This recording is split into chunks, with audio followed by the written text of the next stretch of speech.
Welcome everyone to the second session for the September 2021 Accordance E-Academy, and you're in for a real treat. This session features the return of Dr. J, Dr. Timothy Jenney, and he's going to talk with you about the structure of the book of Revelation. Now, many of you probably know Dr. J. He was the host and producer of our Lighting the Lamp podcast for many years.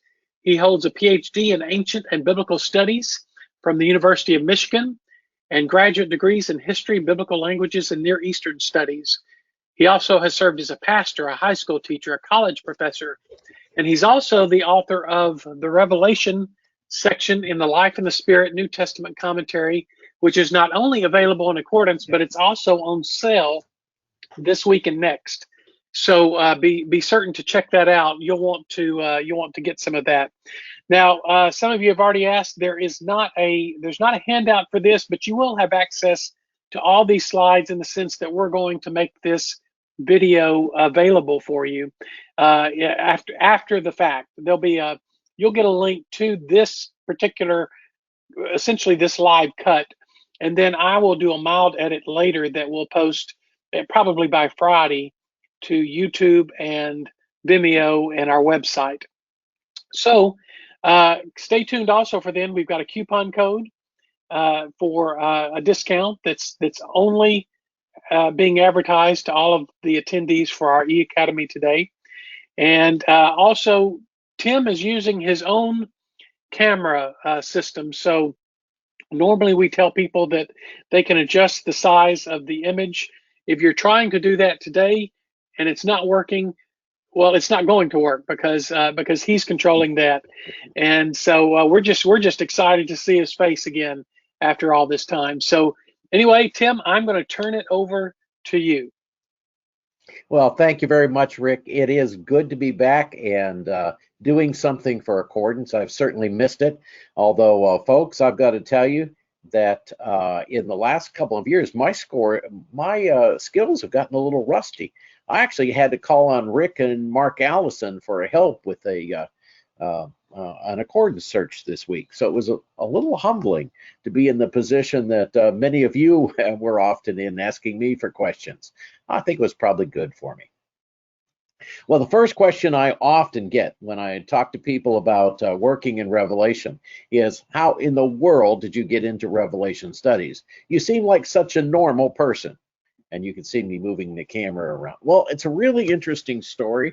I really, really, really did not like Revelation studies at all, meaning that I grew up in a small church. It was very dispensational. The pastor had a 20-foot wide hand-painted chart of all the things that God had done, was going to do, complete with everything except names and dates. And I got to tell you that by the time I got out of that church and got into my biblical training, I avoided accordance like the plague. I avoided Revelation like a plague. So here I am. I graduate from Bible college. I take a couple of master's degrees. I'm pastoring this small church and having a wonderful time teaching on various subjects on Sunday night, our biggest service of the week.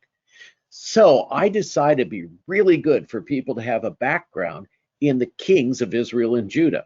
So I go into this, what I think is a wonderful historical study, and the attendance starts dropping and dropping and dropping. So finally, in exasperation, I said, what's going on? Oh, we're bored, okay? I mean, you obviously find this interesting, but we just think this is really, really boring. So I made a deal with them. I remember I was young, okay? I said, well, I'll tell you what, if you'll stick with me through this study, I'll let you pick the topic for the next study. Well, to my chagrin, they gave me two choices, Daniel or Revelation. Yep, the very books that I had avoided for years because I was so sick of. I had to choose one of them.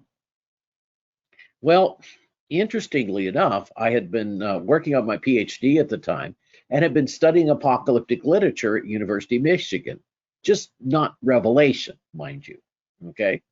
So I came back to Revelation after a hiatus of probably 15 years, and I began reading it, and I believe it was the same semester that I was taking a variety of apocalyptic literature at Michigan. And all of a sudden, I started reading it and it seemed familiar and it fell into place. Well, the long and short of it is that I wound up writing my dissertation in Revelation. So here are a list of some of the publications that I've done. These are only the ones on Revelation. So I wound up writing my PhD and taking my PhD in 1993. And The Harvest of the Earth, the Feast of Sukkot, or Tabernacles in the Book of Revelation, was the first publication. It's still available through University Microfilms or whatever their offspring is. Shortly after I published, I was asked by Zondervan if I would consider writing the Revelation section of what was then called the Full Life Bible Commentary. I accepted, and it took me 5 years. Accordance had been out by that time, while it wasn't available for my dissertation, and I benefited from it greatly. And I actually originally joined the Accordance team because I wanted to see that commentary in Accordance. Well, the long and short of it is that this commentary was reissued as Life in the Spirit New Testament Commentary, and Accordance Bible Software is one of the few places that you can actually acquire it today because it's out of print. The other thing that I did is I did do a technical article on the vocabulary and phraseology of Revelation for one of my former professors, and that was published in 2014. So all in all, we're probably looking at 20 years worth of work in Revelation if you take the bits and pieces and add them all together. I had assumed that my commentary would generate a whole lot more discussion than it actually has, but one of the problems with Revelation is that everybody and their brother feel like they can publish on Revelation because, as one pastor told me, since nobody knows what it means, we can say whatever we want, which just really scares me for any part of the Bible, but especially Revelation. So let's go ahead and let's do a couple of things today. First of all, the focus of my dissertation was that the Festival of Tabernacles, as understood in the Second Temple period, was actually the liturgical setting of Revelation. That is the heart of the commentary and the idea around which this interpretation was built.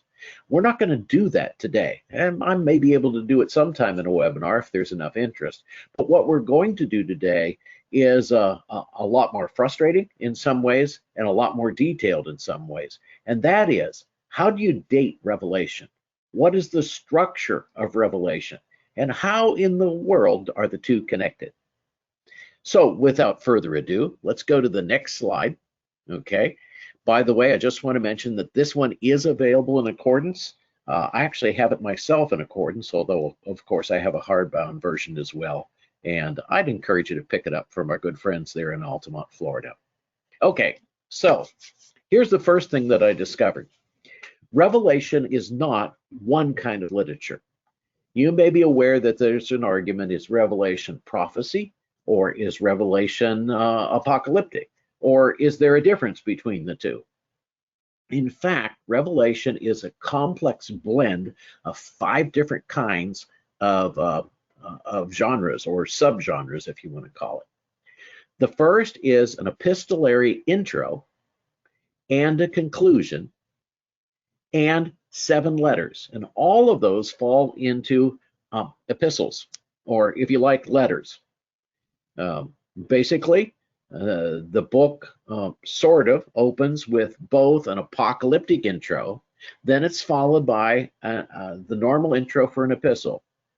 Then what you have beginning in chapters 2 and 3, or throughout chapters 2 and 3, are 7 letters that together form a circular letter that begins and ends at Ephesus. Then the book concludes with an apocalyptic intro, and then an apocalyptic conclusion, and then an epistolary conclusion. So those are the bookends that bind the book together. The 3 other kinds of literature, which is where we're going to focus today, are liturgical, which covers liturgical acts and descriptions, fable, which is a kind of literature where people are represented by animals, and 3 separate narrative interjections where the author apparently just couldn't contain himself and inserts, somewhat like Paul does, a kind of a hallelujah in the middle of the text. So without further ado, let's go ahead and let's look at the epistolary literature and the apocalyptic literature. I'm going to go ahead and switch to accordance now. And for this, I don't know that we need to use any other feature with accordance other than simply reading it and highlighting it. All right. So here we have an apocalyptic intro.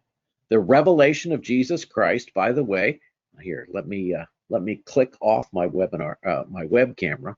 You'll notice that revelation is apocalypsis down there in the corner. Yes, indeed, apocalypsis is the word for apocalypse. This is the revelation of Jesus Christ, which God gave him to show his servants the things that must soon take place. He made it known by sending his angel to his servant John, who bore witness to the word of God and the testimony of Jesus, even to all that he saw. Blessed is the one who reads aloud the words of this prophecy, and blessed are those who hear it and who keep what is written on it, for the time is near. Just a couple of things I want to point out. One is that the author identifies himself as John. John has received this as an angelic vision, and the revelation of Jesus Christ is an interesting phrase. It is not quite a pun, but it has a dual meaning. This is a revelation that comes from Jesus Christ, as well as a revelation about Jesus Christ. One more thing that I'll call your attention to here. Many apocalypses offer blessings to those who simply read the piece of apocalyptic. In this case, it's not just the ones who read it or the ones who hear it, but also the ones who keep what is written in it. So it isn't just enough to read Revelation, we actually have to obey it. Then we have what is very definitely an epistolary introduction. Any of you who have taken the epistles will recognize author, and then audience, and then salutation, and so on, and so on, and so forth. Notice here, we have John to the 7 churches that are in Asia. We need to take this seriously, that he is writing to 7 churches in Asia Minor, not to Jerusalem, not to Babylon. Likewise, the grace and peace, which we're familiar with from many Pauline letters, in this case is modified with descriptions of the Trinity.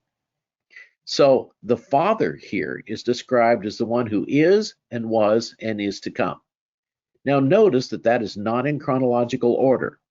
It isn't the one who was and is to come as we would expect, but we have this emphasis. Where's my highlighter? There we go. And we'll just get pen. Why not? Color red, why not? Okay, so the emphasis here, oh yeah, that's not what I wanted. How about we just underline it? Is that the Father is the one who is, okay? Basically what you've got is Yahweh built in here. And the emphasis throughout this entire book is that this being is the one who is. Then we have the 7 spirits that are before the throne. I know that some translations read that as 7-fold spirits before the throne, but I think that the idea is that each of these spirits are with one of the churches to which John is writing. And then we have what I think is the most interesting description of Jesus Christ, okay? We've got the faithful witness. Boy, I like that new pen.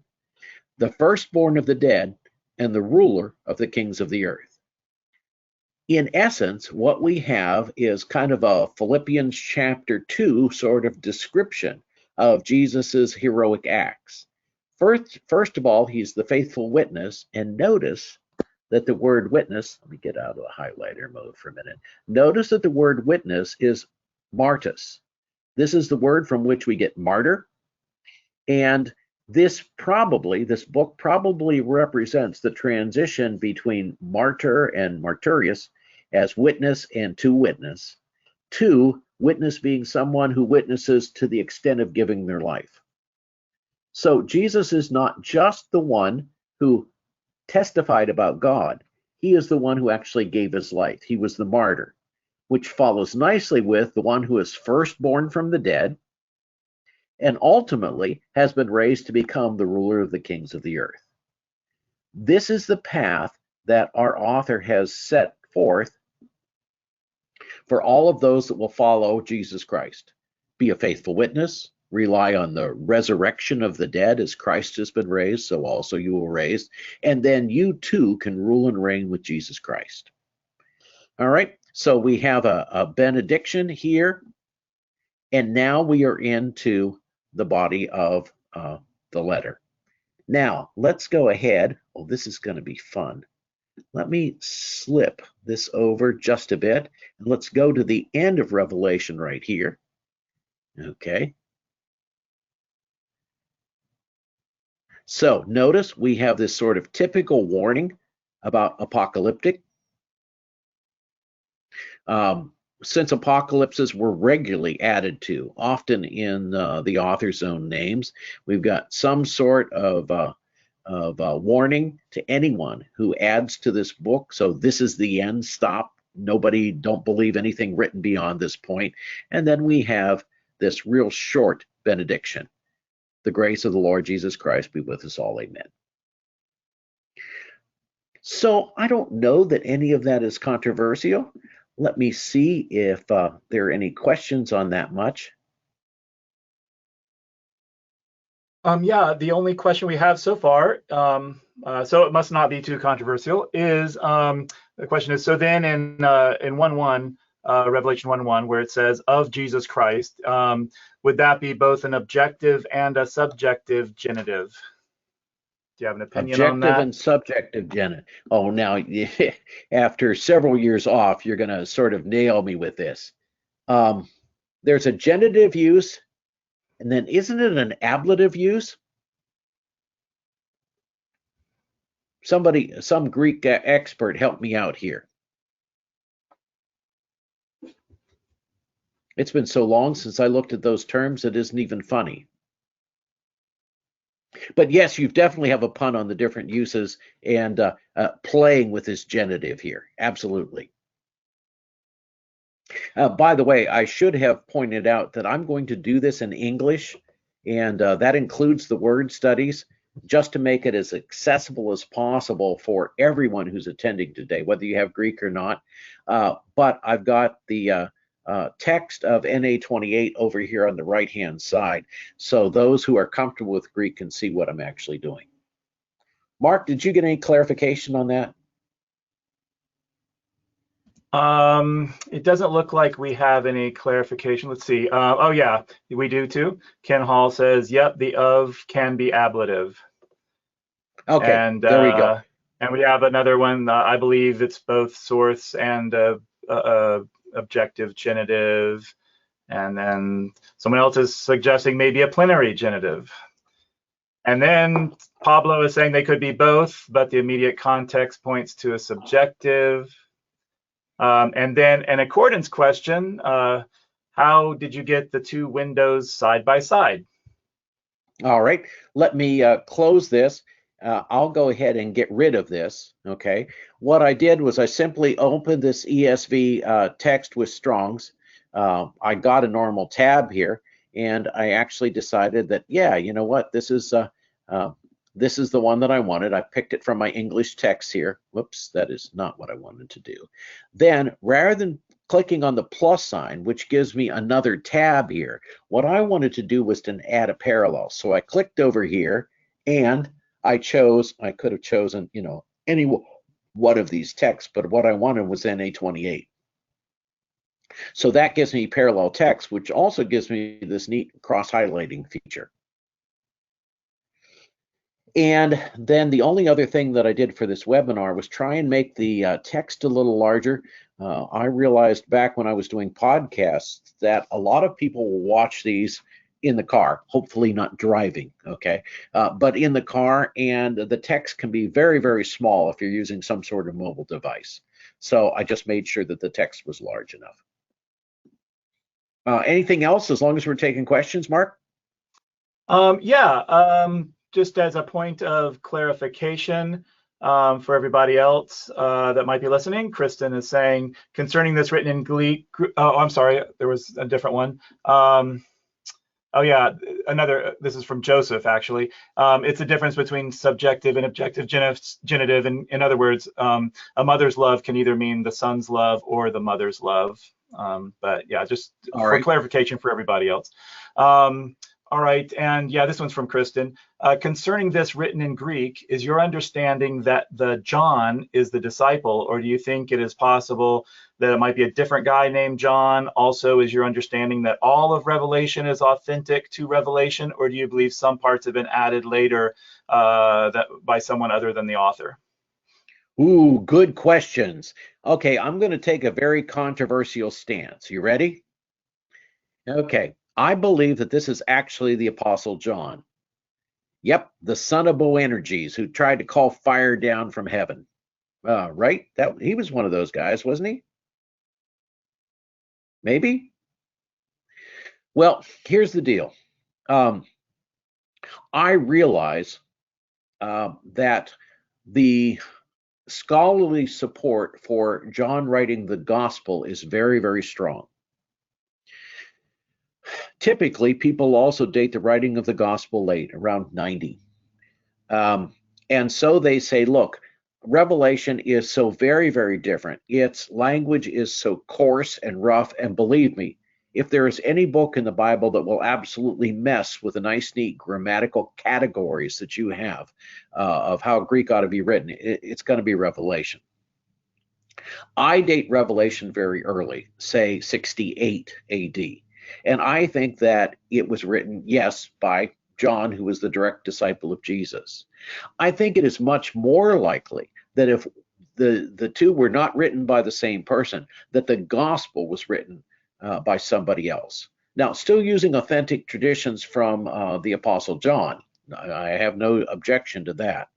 But there is a difference in smoothness. There's a difference in vocabulary.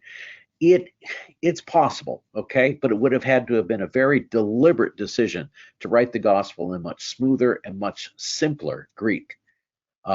Revelation looks rough.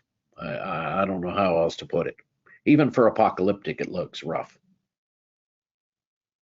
It seems like there was more than one question in there. Oh, I know. I wanted to address something else. You know, I might as well turn on the webcam as long as all I'm doing is talking.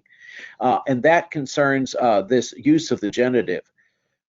I didn't actually start looking for puns in John or special uses or unusual uses of the genitive until I got to the section that talked about the winepress of God's wrath, where I had to make an interpretive decision.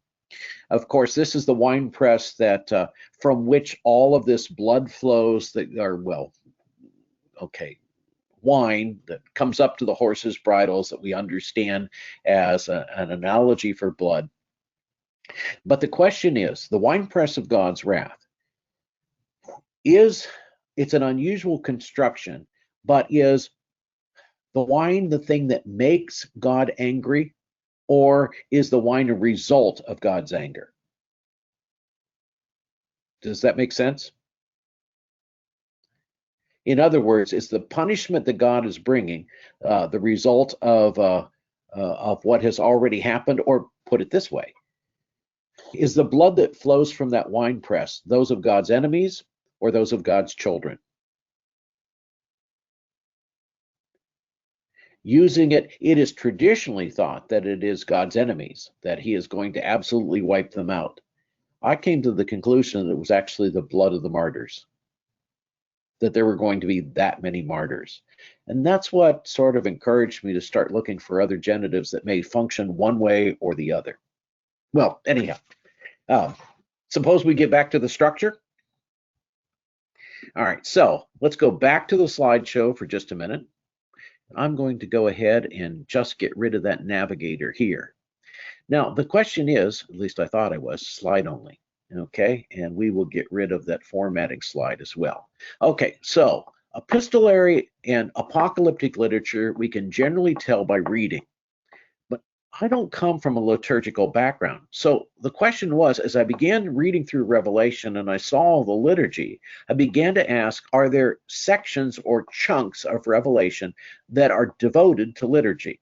And if there are, what liturgical setting is Revelation describing? So what I actually did, and we'll go to the next slide here, is I started using Accordance's word search as a key to identifying different genres. Now, very often when a scholar publishes, whether it's in Revelation or it's in something else, even if they take time to describe their techniques, what they will do is they will give you the finished result. In this case, what I want to do is to sort of lead you through the process by which I discovered the structure of Revelation. Now, I shouldn't have done that without explaining what I was doing. Since I'm only interested in words that are in Revelation, I'm going to add the range by clicking this button here. Okay, so I'm adding the range, and I'm going to limit my searches to the book of Revelation. I'm also going to switch this from verses to words. Now, there's 3 different ways I can do this search. I can do it in English, I can do it in Greek using Greek lemmas, or I can do it using Strong's numbers down here. For the sake of our webinar, I'm going to do it in English, although I will tell you that when I originally did these searches, I did them using Greek lemmas. I just think that since we're working on a process here, it might be easier to explain. So one of the first things is to recognize that the seals and the trumpets, by the way, those are without it, it always helps if one can spell, and the bowls, which is how the ESV translates what some others translate vials. All of these things are liturgical objects. So the closest that we can come to the breaking of the seals is probably breaking fancy seals on a Torah scroll. The trumpets, we have blasts of the shofar in various feasts, and the bowls certainly represent some sort of libation which is poured out on the earth. So this is how I started my search, looking for liturgical elements in Revelation. So what I did, of course, so I went ahead and I clicked analytics and I took a hard look at a hits graph. Now notice we don't have much here, or here, or here, but the spikes are pretty large if you take a look here. So basically what I would do is I went to the tall spike here, and I said, okay, so let's look at some more of this literature. What kind of stuff happens around here? And then what I began doing was adding some of the other words here that looked like they had something to do with liturgy. Altar, for example. Oh, absolutely. Okay, well, I forgot altar. I'll go ahead and put altar in there. Yep, we'll add. Okay, now what else do I have here? 4 horns of the altar. Horns, I think, is going to be a little issue because horns are also found on animals. It's not just the golden altar that has them. Okay, so what I did is I looked at all of these hits and I said, okay, so what other kinds of objects do I see here? Okay, we have the trumpet call, we have angels, we have voices in heaven, we have this bowl. Actually, what I eventually did was go ahead and add the words, the verbs that went with these liturgical objects. So poured out, or blew the trumpet, or those kinds of things. And what I found was that these liturgical actions, oh yes, well, absolutely, we need temple, right? And if you happen to equate the throne of God with the Ark of the Covenant, then maybe we should look for Ark and also throne. All right. So let's see what happens when we do this search. So what I'm saying is that as we read Revelation and we start making a list of liturgical objects and liturgical actions and other things that are distinctive to this kind of literature, we develop a pretty good idea of where the majority of those hits lie. It's a process where we look at the hits, We might add a few words. We might find a couple of anomalies like I did with horn. And I said, no, that's not going to be a good choice. And eventually we wind up with what we hope is some sort of pattern. In my case, let's go back to the structure of Revelation slide right here. This is actually an excerpt from the commentary, and it's a chart. What I found was that the majority of the liturgical actions are found in the seals, the trumpets, and the bowls, and that opening chapter when the prophet is called up before the throne and witnesses this great worship. So it seemed to me that, okay, we've got a lot of liturgy going on here, and I became comfortable with saying, well, all right, since there's so much of it here, what is the other kind of literature that seems to be interrupting the book or interrupting these liturgical actions? And what I found was this. Let me get this little thing right here. Hopefully I did that right. And the answer was this extended fable that breaks into this sequence of the seals, trumpets, and bowls at various points. Notice it occupies a good chunk of chapter 12. It occupies chapter 13, 1 through 10. Then there's a break, and then we have chapter 13, 11 through 18. Well, if you do much work in Revelation at all, you'll realize that these are some of the most confusing parts of the book. Let's go to 12, 1 through 8. So we will jump to 12. We'll clear this search now. And yes, it would be nice if I turned off Ink to Go and went back to my regular search. So we'll go ahead and clear that. I always forget that I can use Tab to clear the entire thing. And we'll go to Revelation 12. Okay. And a great sign appeared in heaven, a woman clothed with the sun, with the moon under her feet, and on her head a crown of 12 stars. She's pregnant. She's crying out, giving birth. And then we have the opponent, okay, a red dragon with 7 heads and 10 horns, and on his heads are 7 diadems. Now, it's pretty obvious from the outset that the dragon is Satan, but the identity of the woman is still somewhat clouded. That's because the woman is going to give birth to a child, a male child who will rule all the nations with an iron rod, but her child was caught up to God in his throne. That's a fairly short description of the birth of Jesus Christ, life of Jesus Christ, and of course his ascension and enthronement. But notice that's just the beginning of the story. The story goes on to talk about how now this dragon is very upset, so he decides to wage war against Michael and his angels.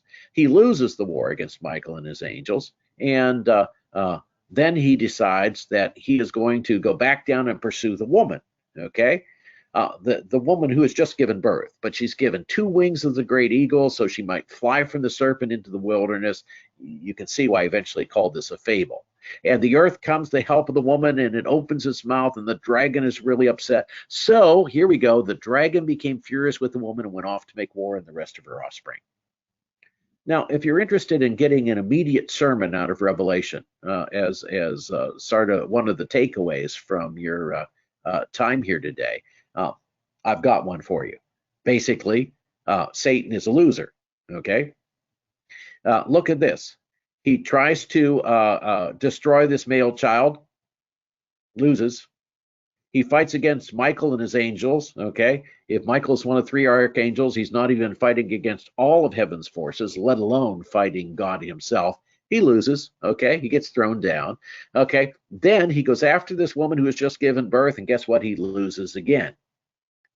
So if we're applying predictive questions, what do we think the chances are going to be that the dragon, who's now proven himself to be a loser, is going to have any greater success when he makes war on the rest of the woman's offspring?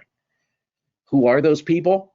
Us, those who keep the commandments of God, and those who will hold to the testimony of Jesus. Then what we have is beasts, and you can see why I called it a fable. So if we jump back then to the slides, what I suggest is that we have this sequence of seals, a sequence of trumpets. We can distinguish these three and other liturgical sections from the fables by the use of vocabulary. So we have this extended fable, and by the way, if you pull it out and read all those sections together, the fable will stand on its own. You don't realize that anything is missing. You can also use various animals to find this with accordances, word searches. So at this point, I'm pretty convinced that not only is the author not just throwing words at a page in a random slapdash fashion, but that he has constructed Revelation very, very carefully. So I begin asking some other questions, questions specifically about why is the book so complicated? Now, I didn't have this chart at the time. All that I knew is that I had 3 sequences of 7 in the heart of the book, and that I had this fable that seemed to weave in and out. So my next question was, well, remember I was studying apocalyptic at the time. The question for apocalyptic is, where does the author stand?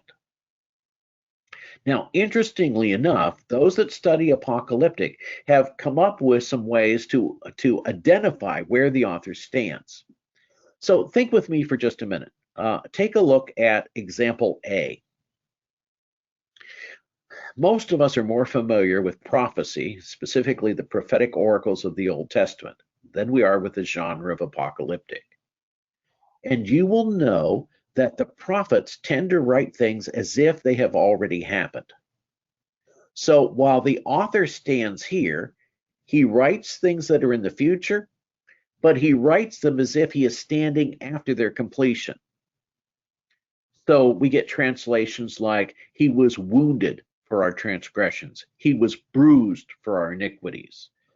He grew up like a root out of dry ground. All of those things are in the past.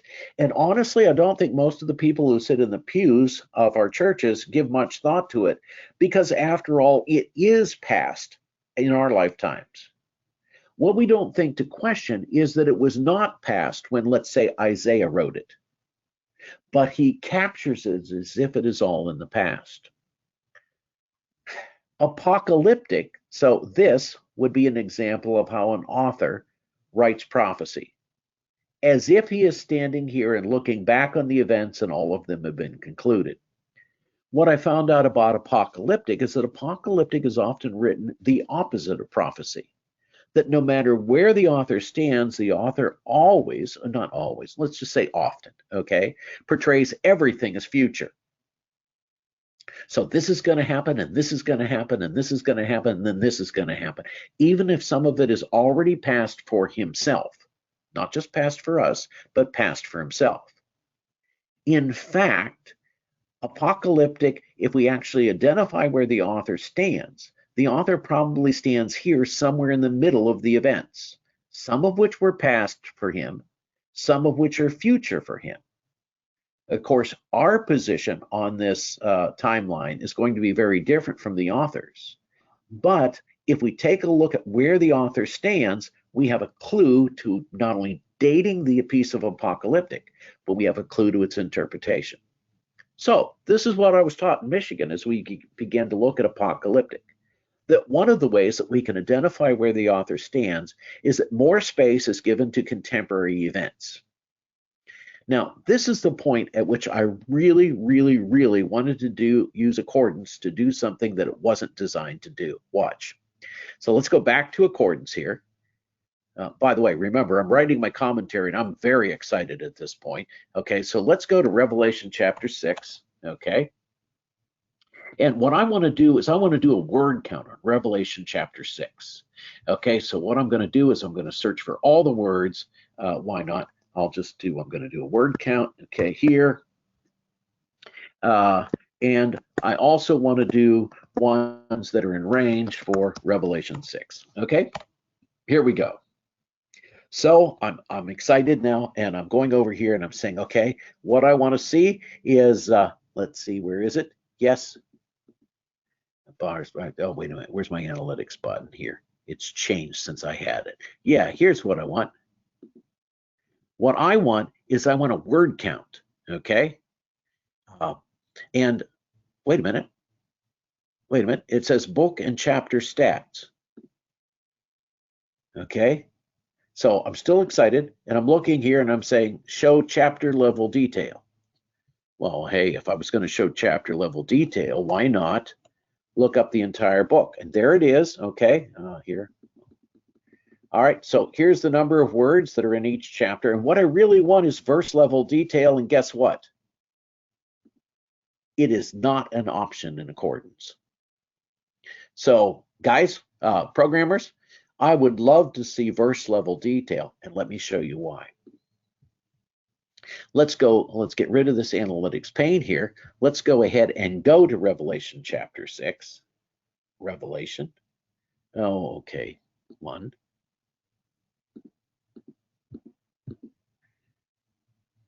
Sorry.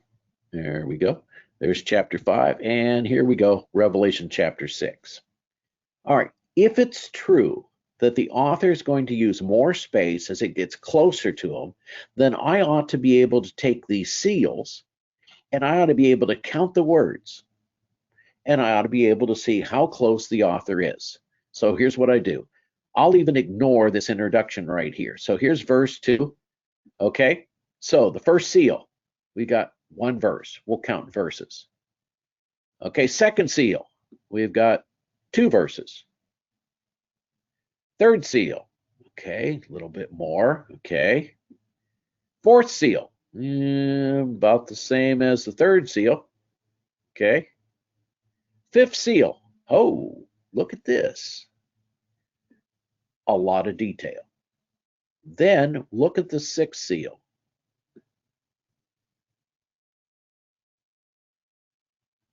Even if we end the 6th seal here in verse 17, there's a decided progression that says the author isn't really concerned with, it isn't willing to devote a lot of space to the 1st, the 2nd, or the 3rd seal. A little bit more to the 4th, but where his interest really lies is the 5th seal and especially the 6th. By the way, if we skip this chapter right here, then this is all we have for the 7th seal, a single sentence. Well, what I found, let me go back to our chart here, is that, that's a chart.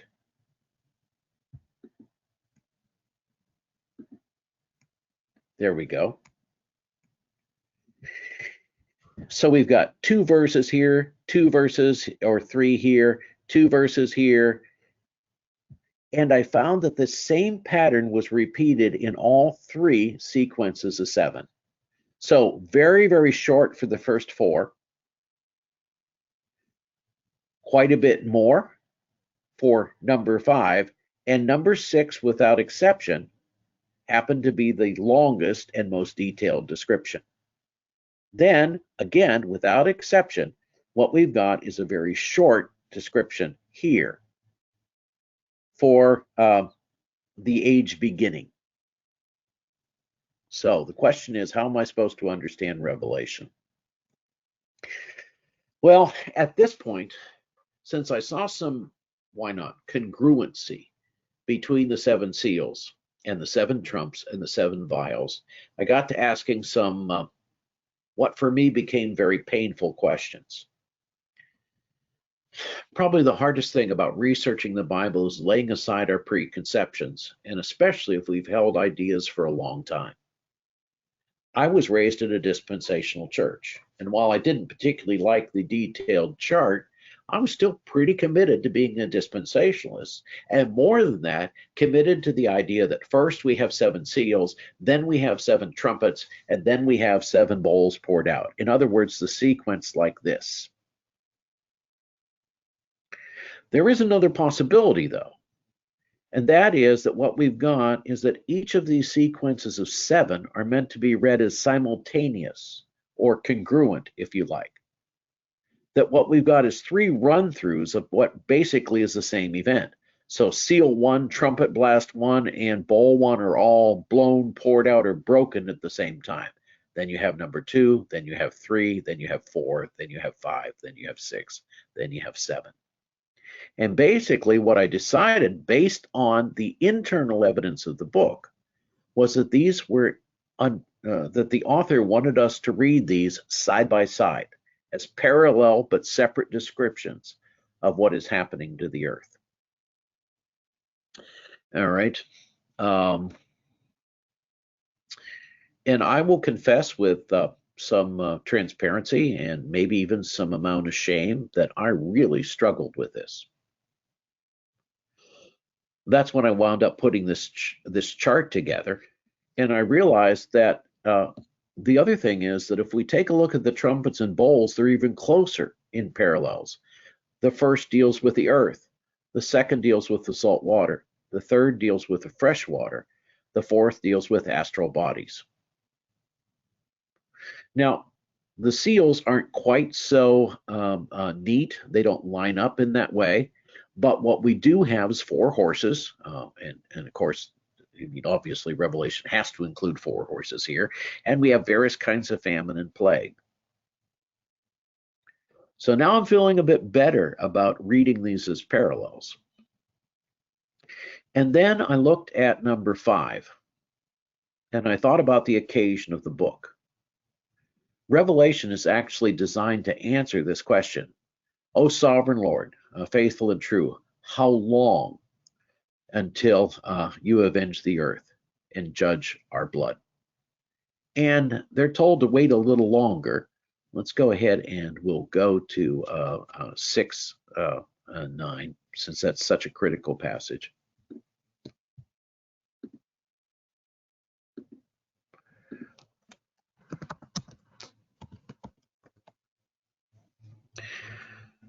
So what we have once again are martyrs who've been slayed from the word of God and the witness or the martyrdom that they had borne.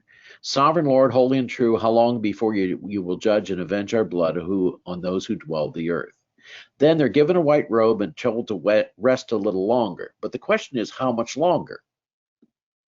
Well, there's a really obscure sort of reference here, and it says, until the number of their fellow servants and brothers should be complete, who are to be killed as they themselves had been. There's an old rabbinic saw that says something like, when will the world come to an end? And the rabbis answer something like this, and you can see the note on the dissertation if you want. I've long since forgotten the reference. That God created all the souls that would ever be created on the 6th day of creation. And when he runs out of souls to place in new bodies, then the world will come to an end. So the answer is, when you run out of living souls, then the end of the world will come. Well, this sort of turns that saw on its ear. Here it is not the number of people born that is going to determine the end of the world. It's the number of people who die as martyrs.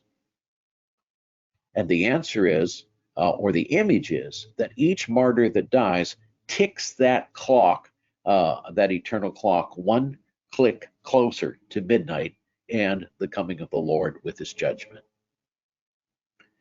Well, if that's the occasion, then that means that the author stands somewhere after 5, maybe in the evening of 5, maybe on the edge of 6 or somewhere in 6. How did I do it?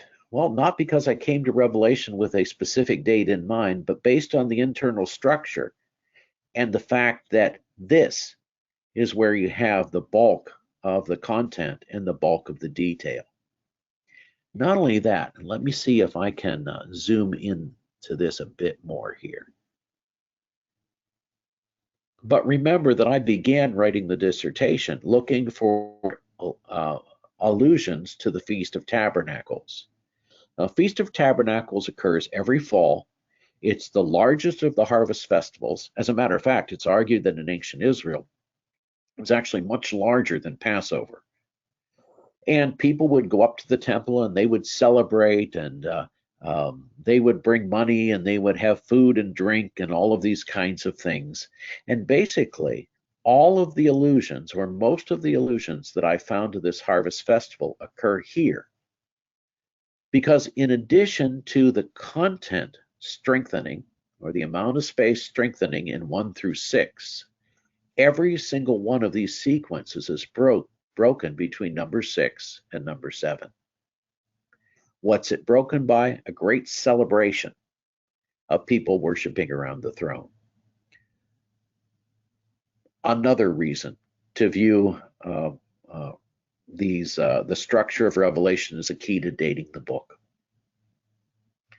If that's true, and the author stands here, then the celebration has yet to either begin or reach its climax. I'm going to waffle right in there. But that meant that the author would stand somewhere in here. After the question is asked, how many people will be martyred, or how long do we have to endure? And somewhere before it is done, and God assumes reign over the earth. As I began looking here, the only place that I could find that seemed to me that there might be some sort of allusion to the author, the sort of cryptic allusion, would be if he happened to be one of these 2 olive trees or lampstands that appear in the temple court and continue to prophesy. Don't hold me to it, but I have wondered if in fact these are the Peter and John, or if you like, Paul and John, but I've wondered if John is one of these 2. So what did I wind up concluding? I actually wound up concluding that the author's position was in the 6th seal, the 6th trumpet, and the 6th bowl.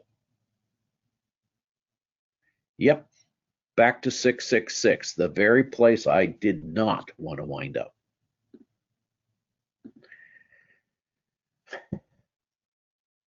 That would have been the year and 3 emperors. This would be, if you happen to practice grammatia or, numerology or those kinds of things, this would be the ultimate number of man. It is the number of the beast. By the way, 666 is in fact the number of Nero's name, and the variant makes us even stronger. 616 or 612, the alternate. One is if you take the Greek and you translate it into, let me see how does that go? It's been so long since I looked at it. Actually, if you use one language, it equals 666. If you use another language, it equals the other number that happens to be the variant for Revelation in this place. But both of them seem to refer to Nero, who, by the way, was purported to have been slaughtered and killed and then somehow came back to life. This would have been the year and 3 emperors in Rome, a time of great chaos. It would have also been the time when Jerusalem was under siege. So I gradually, slowly, wound up going from internal evidence in Revelation to concluding that if this is where the author was writing, then the only way that I could explain all of this would be to position him here and to date the book where I did, 68 AD. All right, I'm sure there are questions at this point. I just covered a lot of material, and we've already been going an hour. So let me go ahead and open it up for questions. And where we go from here will depend on the questions. Yes, very good. Let's see. Here's the question. What do you define as liturgical? Or how do you define it liturgical, I guess? Wow. I would say ritual, rituals in the temple, synagogue, or tabernacle, or just about anywhere else, by the way. They are usually solemnized. They have a very set way of happening, and they use vessels that are deemed as sacred for one reason or another. Coincidentally, I just had an opportunity at Michigan while I was there to take a seminar in ritual, and it was about the time that I was writing this. So think rituals. Oops, I'm gonna comment here. Is that specific enough? Yeah, that's great. All right, let's Okay. see.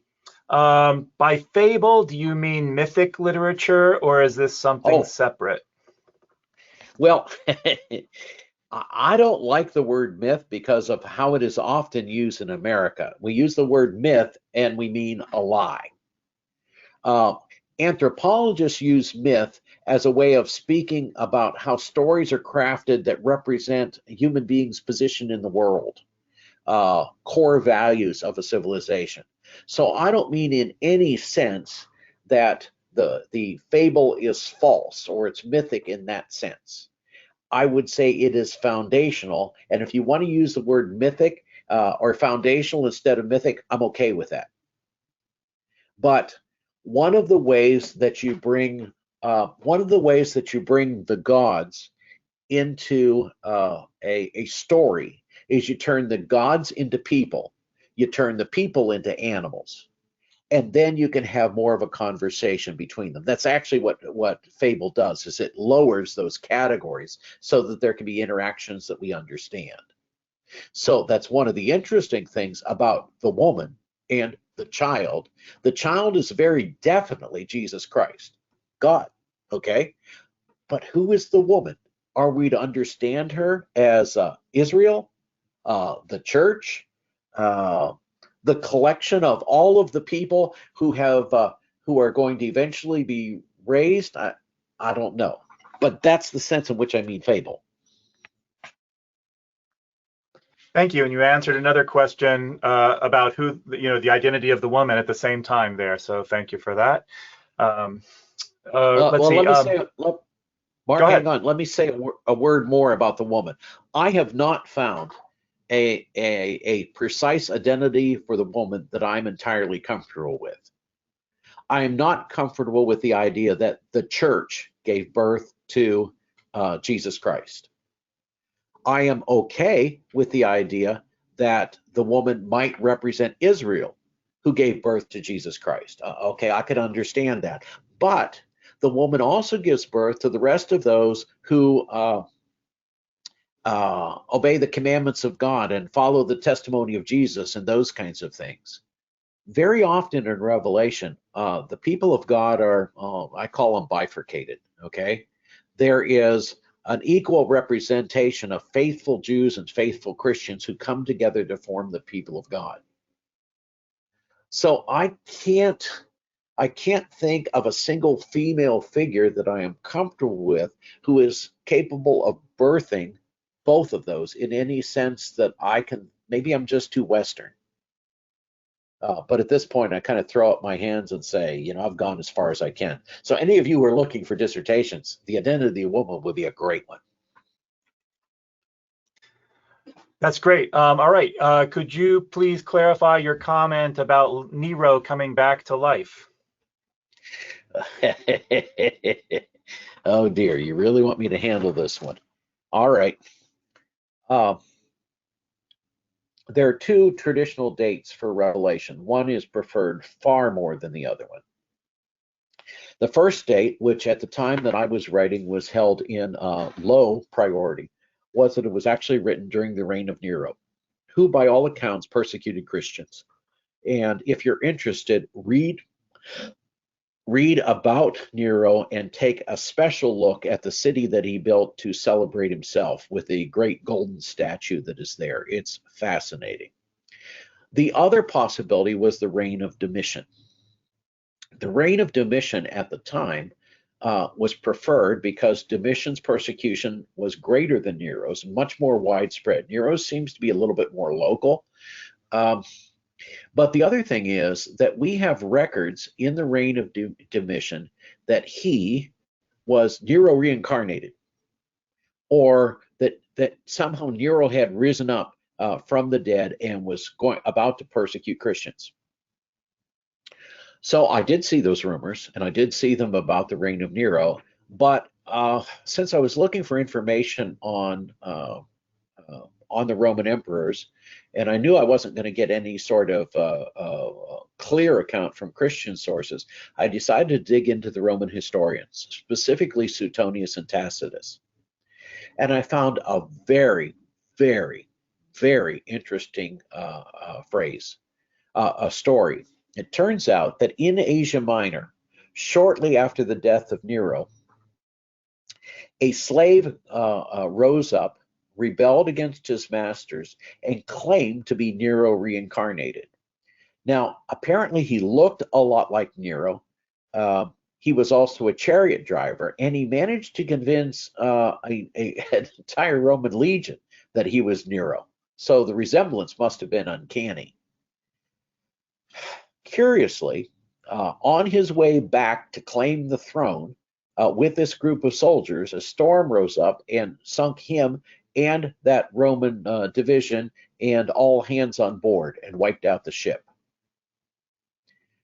It was reported early 69 AD. So it started me to thinking that, what was the genesis of this idea that Nero could rise or someday would rise? Well, if we had a person who actually claimed to be Nero reincarnated, and he was causing problems in Asia Minor to the extent that he was able to convince a significant number of soldiers that he was in fact the dead emperor, I started asking myself what kind of fear that might have struck into the churches that were in Asia Minor at the time. The reference for that particular story is actually in the commentary.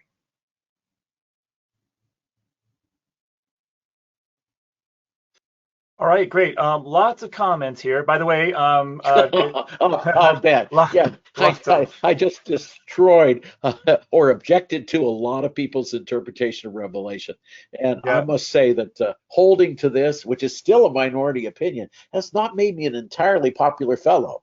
But at least I can lay the evidence out for what I believe and why. Okay, go for it. Oh, this is fascinating. And we have quite a few people that are buying the commentary where they can read more about this. All right. There is a confirmation that 616 is the alternate, by the way. Thank you. Number. All right. And some of these you covered in a sense, but let me ask anyway for clarity. How did you arrive that the seals, trumpets, and bowls are happening at the same time? The scripture clearly has stated words like then and after these things and after this, etc.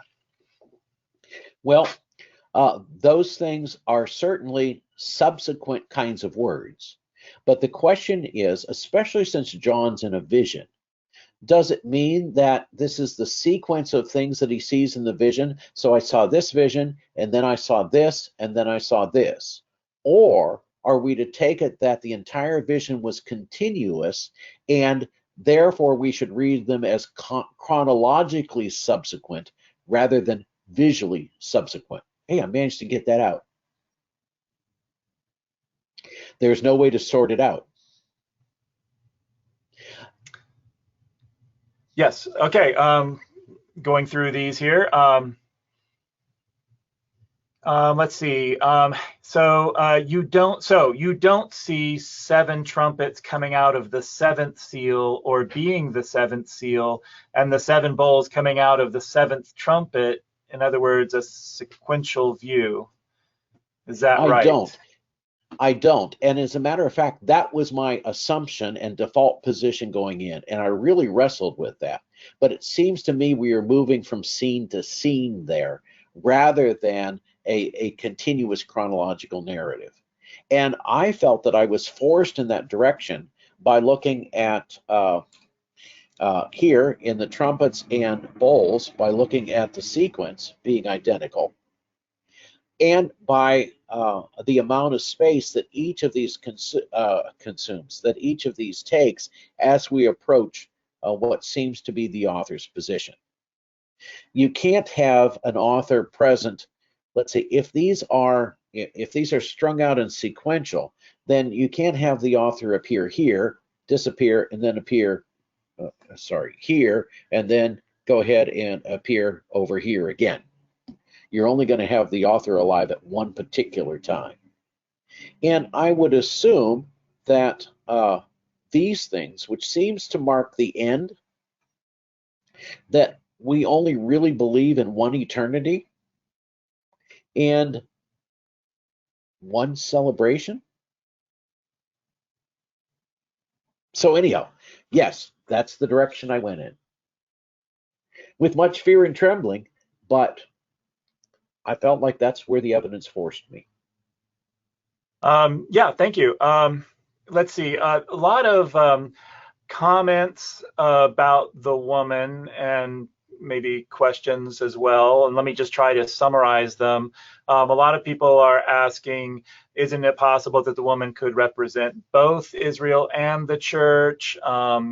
Could the woman be Israel at the beginning of the chapter? In other words, giving birth to Christ, then after coming to earth, being the church? Things like that. Could the woman be spiritual Israel, not political Israel or the church? So lots of comments on the woman like that. Okay, well, as long as we're stirring the waters here, could this woman be Mary? You know, I'm used to working with a live class, so I can't tell when I hear dead silence after I make a comment like that, if I've just shocked everybody or just what. But we know that Mary was worshipped early in Christianity. You could see where Mary gives birth to Jesus. Is James really Jesus's brother? Did the rest of her children convert to Christianity? She is certainly honored as a saint, and she is also Israel, and she is also, I mean, she's present at the day of Pentecost, so she's part of the church. Maybe it's as simple as one individual. I've read that interpretation too. Great. All right. Could the two olive trees be a reference to Zerubbabel and Joshua from Zechariah 4:8-14? I am sure that the imagery was picked up there in the same way that I'm sure that the imagery in Zechariah was picked up from the two pillars which stood outside of Solomon's temple. One was Boaz. I don't remember what the other one was, but they were both named.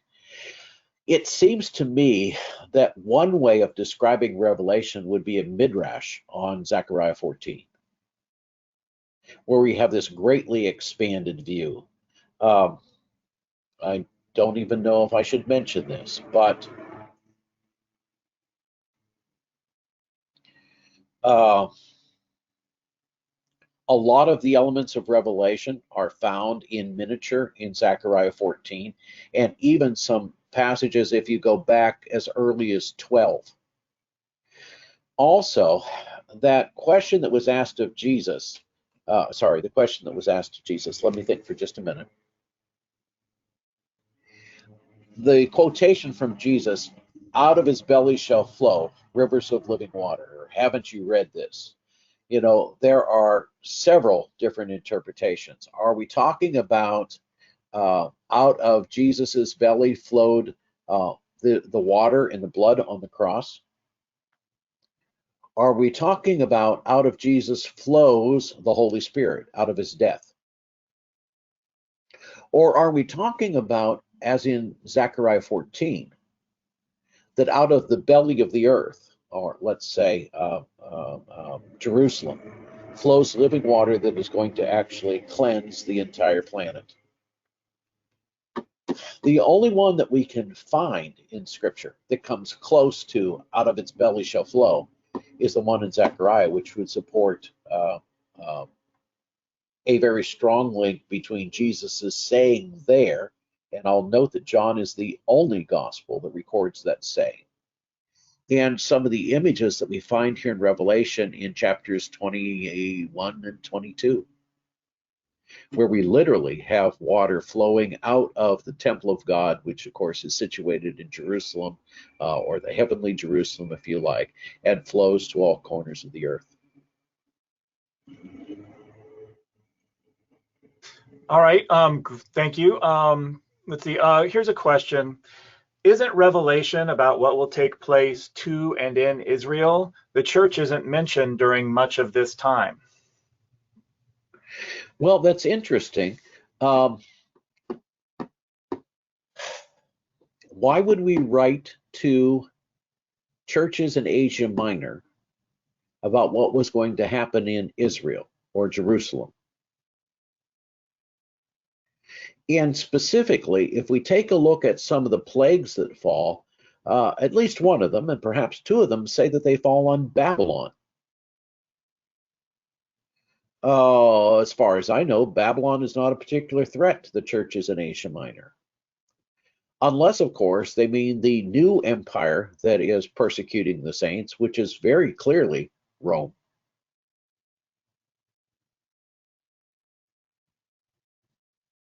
So it seems to me that when you have hailstones falling and so on and so forth, this is judgment upon Rome and the empire.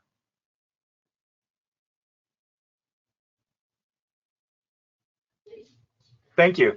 Oh, there's a request if it would be possible for you to post somehow or make available somehow this chart that you're displaying right now. You mean as opposed to having people buy the commentary and Accordance actually making a couple of dollars? It sounds like that's the request. I actually don't mind. We can ask Rick if he's willing to attach it to the webinar. The other thing is we could post it on the E-Academy page after I put those videos there. However, just to be clear, this chart is in the commentary, so folks can pick it up. Yes, it is in the commentary. And by the way, if you can't wait until that and you have a recording of the webinar, you can always scroll to where this thing appears and take a screenshot. And I've posted a link to that, to the Life in the Spirit New Testament commentary on the Accordance website. But if anybody needs me to send that to you directly, just ask a question in the control, go to webinar control panel, and I'll be glad to do that. All right. Let me insert something of my own here, as long as we're kind of ranging far afield. I approached Revelation thinking that it was a chaotic mess, with its sweeping descriptions of, sun turning dark, moon turning to blood, stars falling from the sky, this sort of cosmological intervention, and beasts and all of that kind of thing.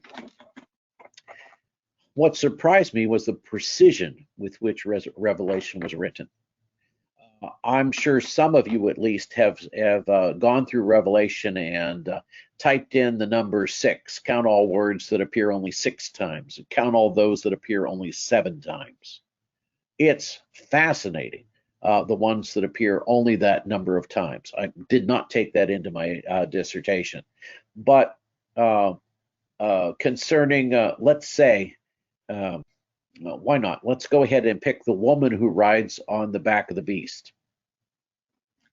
Let's see where that happens to be. Oh, well, let's just go to Revelation for just a minute here in Accordance. Okay.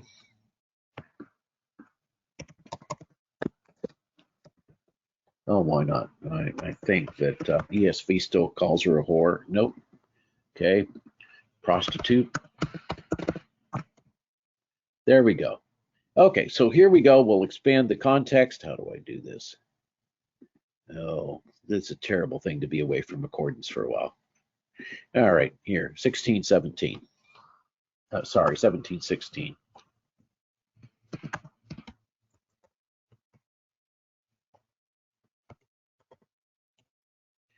Okay, so here we go. We've got this prostitute seated on the beast. And notice that the beast hates the prostitute. They're going to make her desolate and naked and devour her flesh and burn her up with fire. Okay? The woman that you saw is the great city that has dominion over the kings of the earth.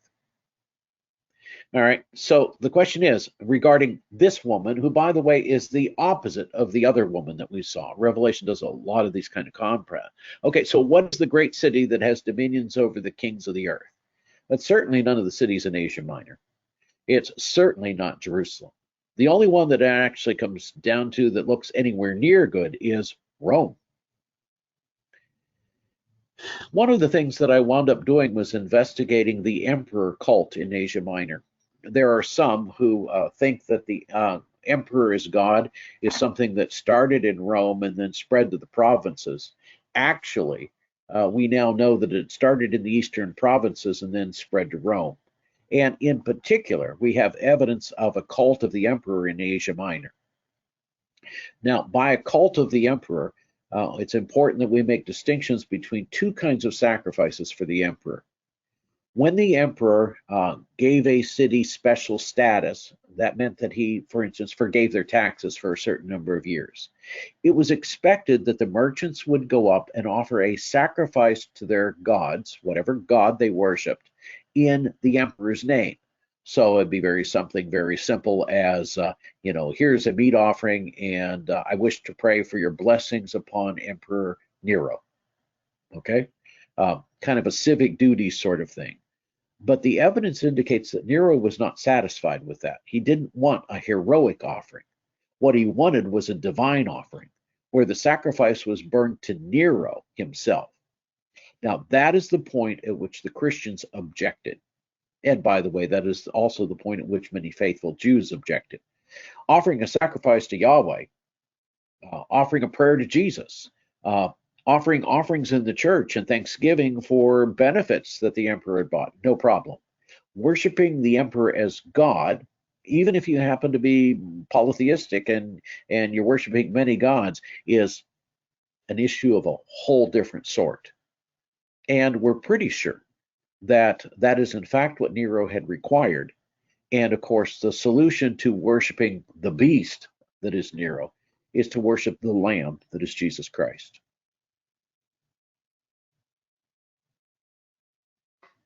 Thank you. And this is, I think, a point of question that just seeks clarification.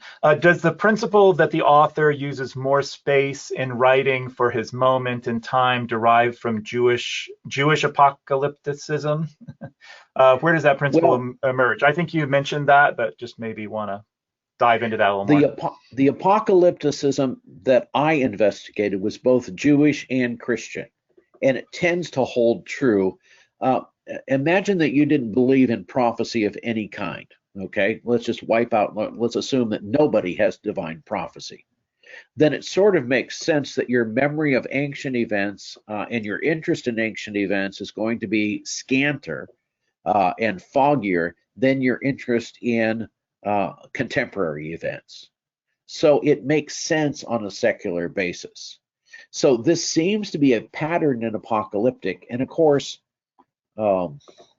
well, as a Christian, okay, I happen to believe that a lot of the things that were apocalyptic, both in Judaism and in Christianity, they had nothing whatsoever to do with visions from God. But this becomes a pattern for apocalyptic, and it makes a certain amount of sense for an author who has limited space to make his point. You really want to focus on contemporary events. You can also see something very, very similar in prophecy, and that may have been the setup for all of this. So, for example, if you take a single prophetic oracle that's complete, and it might help you to know at this point that I was one of George Mendenhall's students. You take a single prophetic oracle, it starts off with something like, I'm the God of Abraham, Isaac, and Jacob, and I brought your forefathers out of the land of Egypt and settled them in the house of Israel, and gave them a temple and a king, period. Okay. Now, why in the world are you doing what you're doing? And there's a long list of all the stuff that they're doing bad. Okay. And you get to this end of this long rant against what the people are doing bad, and most of the prophetic oracles are pretty negative. And then you get down to the end and it says, now, either you obey me, you repent, and I'm going to bless you, or you disobey me and you continue to disobey me, and basically I'm going to curse you and bad things are going to happen. The bulk of that oracle deals with, I'm trying to line my hands up here. There we go. The bulk of that oracle deals with contemporary events because those are the only events that the people themselves can change. That's where the pastoral point is of that particular prophecy. In the same way, I would argue that in apocalyptic that comes from God, what he wants to do is to call people's attention to the actions that need to be taken at this moment. Thank you. That's great. And Matt points out that the author using more space also works in Daniel 11, pointing to Antiochus Epiphanes. Oh, nice. Very nice. Yeah, thank you, Matthew. All right. Let's see. A lot of comments here, a lot of thank yous. This is giving people something to chew on, it looks like, in a very good way. So this is this is great. All right. I might have missed this. I think it's a question. Nero didn't sacrifice a pig on the altar. No, Antiochus I don't know Epiphanes if that's did. I didn't know if you had mentioned something about that, and I just missed it. So we'll go on. Let's see. And some of these are duplicates of what we've already talked about. I should say, while you're looking through those questions, I will mention that the depiction of one of the beasts in Revelation comes very, very close to a description of Nero. It's amazing, and that is actually in the commentary. So the beast is intended to be frightening, and it is, but there is some very, very dry irony. If you take a look at the beast from the sea,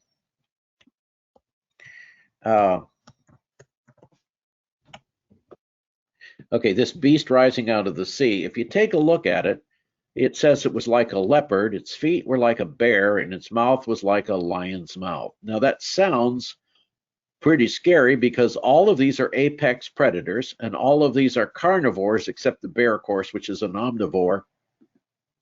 But if this guy is relying on Daniel, I'll remind you that the bear in Daniel has ribs in its mouth, which sort of emphasizes its carnivorous nature. Okay, so you've got this beast that has all of these things. The trouble is he's coming out of the sea. Okay, so if you get to thinking about this, what does a leopard look like coming out of a sea? What does a bear look like coming out of a sea? And what does a lion look like coming out of a sea? None of these are sea beasts. So it looks like the sea is not this beast's natural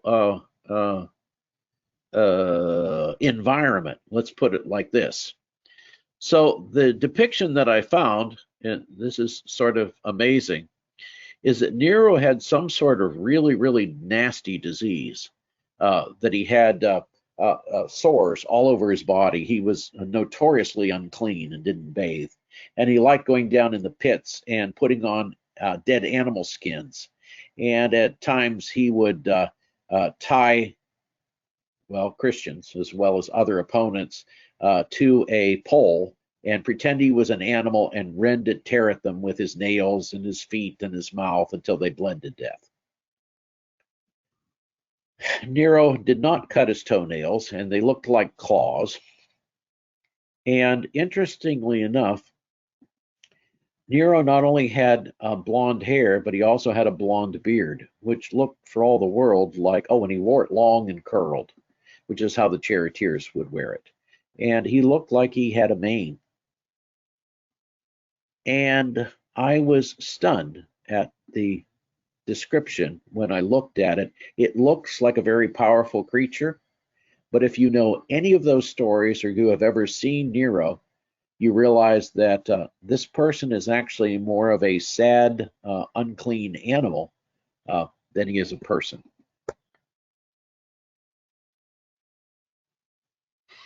Fascinating. Question here. Do you have any recommendations for other current commentators? Oh, yes, I do. Let's see. Let me see if I've got them in. Well, here. I recommend Beale's commentary highly. B-E-A-L-E apostrophe S. I don't know that he has any new. Thank you, Rick. It's on sale this week. Beale, who taught at Gordon Conwell for a long, long time, I don't know if he's still there or not. He and his graduate students for years researched the finest details of Revelation. I don't know that he breaks any new ground in interpretation, but that commentary is worth its weight in gold. If you want to dig in and find, well, why was this hot spring mentioned? What is this particular gem used for? What in the world is amaranth? And some of the other kinds of things. It is well worth the money. I also really like David Auney's commentary on Revelation. He is good at presenting the various theories, but again, hasn't broken any new ground. Revelation really has been stalled on both the dating and the liturgical setting. At the time that I wrote, the liturgical setting was considered to be the biggest obstacle to interpreting Revelation. What exactly is this liturgical setting? My insight was that it wasn't just the Feast of Tabernacles, but it was the Feast of Tabernacles as celebrated in the Second Temple period, which turns out to be very, very different and very messianic. Different from anything that came before, although the heightening of the feast into an eschatological feast probably began about the time that the Pharisees took power,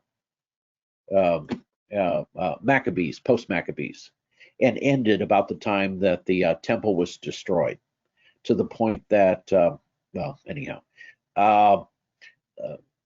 by the time we get to, not the Tosefta, but by the time we get to the rabbis and their writings, the Mishnah, every trace of eschatological aspiration among the Jews has been scrubbed out. You can find bits and pieces of it still in the Tosefta, and some of it is actually attached to the Feast of Tabernacles as well. Well, thank you, Dr. J. I think we've got, I think we could probably keep going with questions all night, but we are getting kind of close to 6 o'clock when I try, when I teach on Revelation, to offer people some practical ways of responding.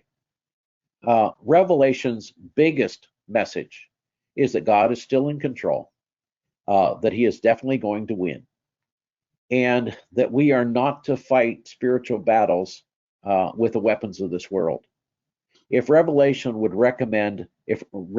does recommend one path of action to those that follow Jesus Christ, and that is to witness, to be willing to be martyred, and to worship the real King of Kings, the real Lord of Lords, the Lamb of God.